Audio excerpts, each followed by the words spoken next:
Je suis un auteur français, j'habite Aix-en-Provence. J'ai fait donc 3 séries de bande dessinée. La première s'appelait Incantation chez Glénat, la seconde Poker chez Le Lombard et toujours chez Le Lombard. Aujourd'hui Ricochet, mais j'ai aussi travaillé dans le magazine L'Enfaust Mag qui sont des amis, donc Christophe Arleston, et je faisais une série humoristique dans le magazine et j'illustrais certaines rubriques.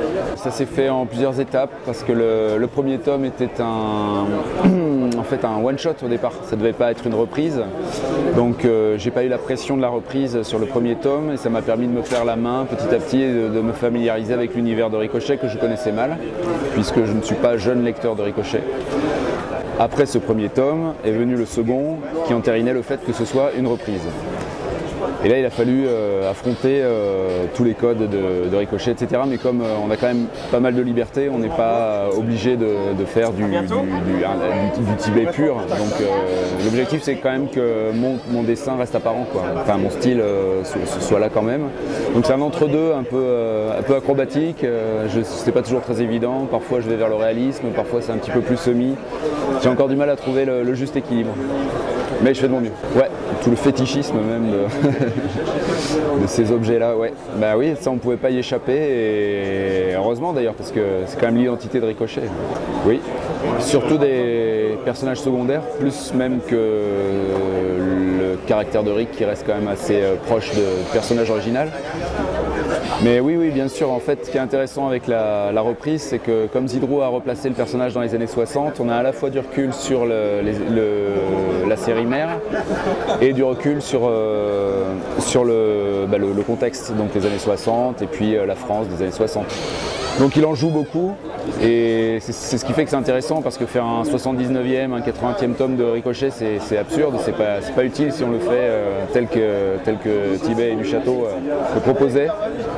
Donc grâce à cette petite fantaisie donc, de l'avoir replacé dans les années 60, ça donne beaucoup de profondeur je pense aux propos de Zidrou et il en joue, donc il y a plein de petites allusions à l'actualité, aux mœurs de l'époque, etc. André Paul, je pense qu'il est lecteur des nouvelles enquêtes. Malheureusement, je n'ai pas de nouvelles depuis le premier tome. Je sais qu'il va bien et qu'il est toujours avec nous et qu'il a lu les albums. Mais je n'ai pas eu de retour sur le tome 2 et le tome 3. Le premier tome, oui, on avait eu de bons retours. C'est quelqu'un de toute façon de très généreux et de très gentil, donc il a plutôt été bon et il nous a passé la main très généreusement. Mais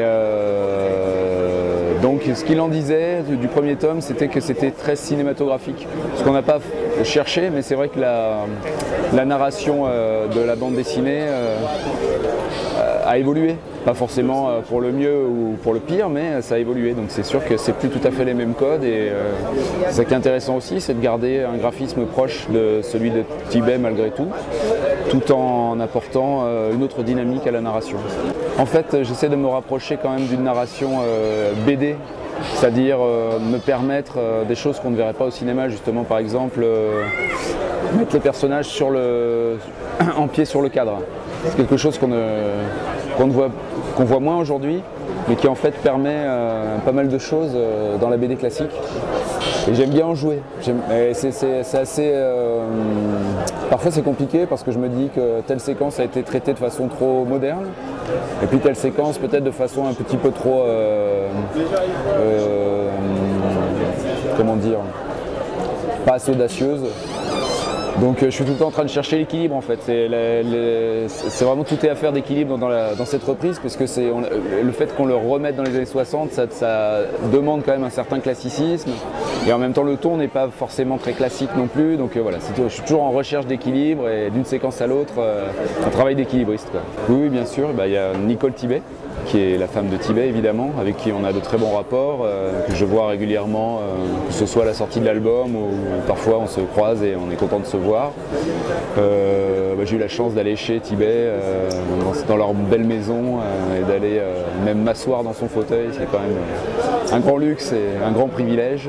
Et évidemment, André Paul a aussi un droit de regard, mais je crois qu'on a été adopté et qu'on nous laisse carte blanche avec Zidrou. Je pense que Zidrou les a rassurés aussi.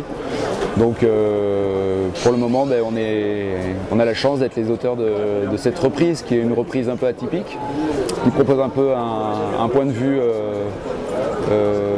différent du point de vue original de la série. Mais en même temps, c'est ça qui est important, puisque comme je disais, il y a 78 albums de Ricochet, c'est pas la peine d'en faire un 79e égal. Je peux rien en dire parce que c'est trop bien. C'est une super idée qu'a eu Zidrou. D'ailleurs, normalement, ça devait être le tome 3, mais il n'avait pas encore eu le temps de se documenter autour de ce sujet-là.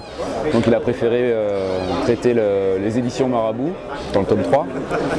Et ça va emmener Rick dans un contexte qui lui sied à ravir, mais qu'il n'a jamais connu. Donc je pense que ça va intéresser beaucoup de gens, au-delà même des lecteurs de Ricochet.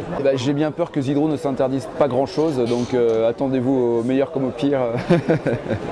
Non mais c'est bien, le tome 4 justement aborde encore un sujet pas très simple, et je pense qu'il le fait très bien, et j'essaye de porter ça au mieux avec mon dessin et ma narration. Mais on ne peut pas en parler, je suis bien désolé de ne pas vous en parler.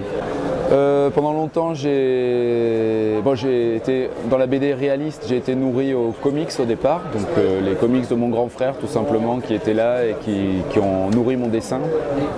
Donc ça veut dire l'école des années 60-70, puisque dans les années 80, c'est ce qui était édité chez Marvel. Et puis ensuite, je me suis penché sur Alex Raymond, que je trouve, enfin c'est un maître parmi les maîtres évidemment. Et puis Jérôme K. Jérôme, évidemment, de Daudier, que je trouve extraordinaire. Du moins, il a malheureusement un petit peu perdu de sa fantaisie, je trouve, au fil du temps, mais ça reste un maître incontournable de la BD franco-belge. Donc c'est vraiment Daudier qui est mon référent en matière de BD réaliste franco-belge. Daudier est vraiment un enfant de Tibet d'ailleurs, puisque c'est en lisant Ricochet qu'il a eu envie de faire de la bande dessinée, c'est intéressant.